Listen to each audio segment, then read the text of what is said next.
আসসালামু আলাইকুম। হ্যালো দর্শক বন্ধুরা, এই গরুটি হচ্ছে আমার বড় ভাইয়ের। আজকে আমার বড় ভাইয়ের মনটা খুব খারাপ, কারণ হচ্ছে যে আজকে আমার বড় ভাই বিগত 1 বছর এই গরুটা লালন পালন করেছে। তো আজকে সকালে গরুটা বিক্রি করে দিল।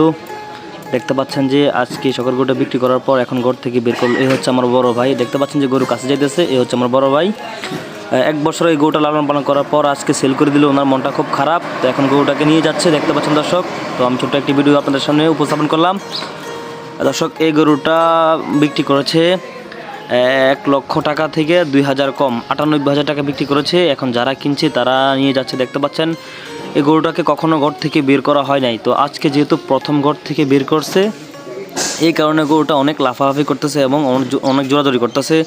আসলে আজকে আমারও মনটা খুব খারাপ লাগতেছে, কারণ হচ্ছে এই গরুটা আমি আমার বড় ভাইকে আমি নিজে কিনে দিয়েছিলাম, এবং যদি এটা কোনো সমস্যা হতো, অসুস্থ হতো, আমি নিজে গিয়ে দেখাশোনা করতাম এবং ওষুধ খাওয়াইতাম। আমারও খুব খারাপ লাগতেছে।